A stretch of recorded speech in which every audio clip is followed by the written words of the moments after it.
Good morning. Today I'm going to show you how to wash items in a bottle.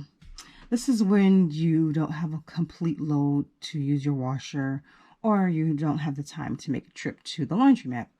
So you can use an empty bottle that was any kind of empty bottle really, but in this situation I'm using an empty bottle of detergent.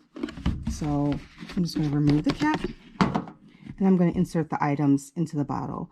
Unfortunately, bottles are being made more efficiently where they don't, this part used to be able to be pulled out, but not anymore. Now it's like, looks like it's literally one unit now. This spout used to come out easily with a pry of a flathead, or you just simply pulling it out with a little force. But now it seems to be just one unit, like the spout and the bottle. So what I'm going to do is I'm going to roll the mask or whatever item you have. These were, I got these for free actually from the grocery store. So I want to wash them before I use them. So I'm just going to insert them into the bottle. I think that's enough in there because I don't want to overload the washer. Okay, so now I'm going to put some water in the bottle. I'll be right back.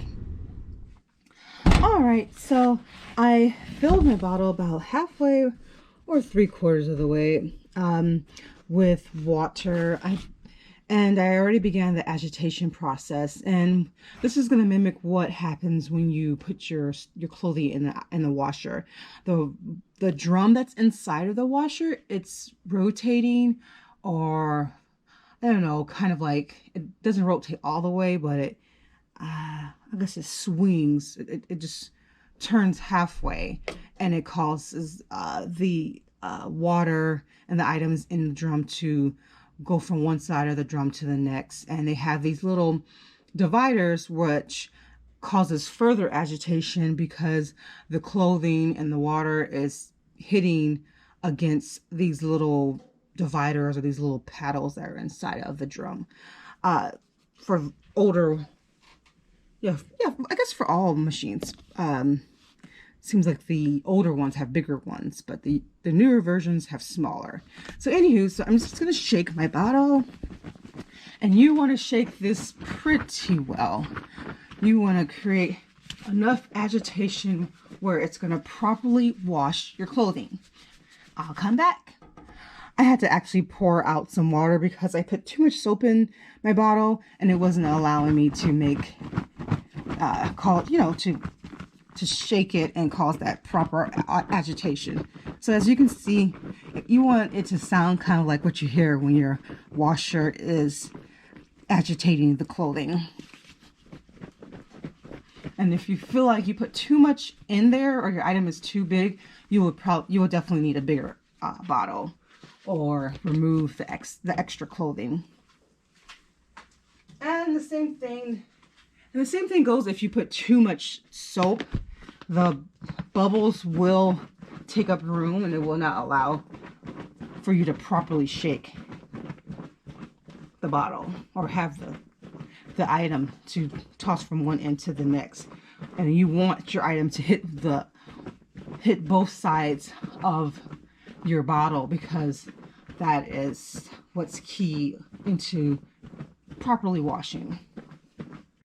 All right, so I'm finished with washing my clothes. I'm done with the washing cycle. Now I want to do the rinsing cycle. It's going to be the same thing, but you're going to pour out the soapy water and put in fresh water so that you can remove the soap out of your, out of your clothing. So I'll be right back. And all right. So I am done with my rinse cycle. I changed the water 3 times.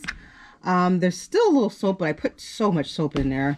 Again, be careful with the amount of soap you put in your into your bottle, because you will have to rinse that all out. But I'm going to do another process. I'm going to be boiling these masks, so that'll be another opportunity for me to rinse these masks. So now I'm just going to take it out and hang it, and that's it. So thanks for watching. Like this video, share it, and leave in the comment section if you tried this, and tell me how did it work out for you. All right, so thanks for watching. Until next time, take care. Bye.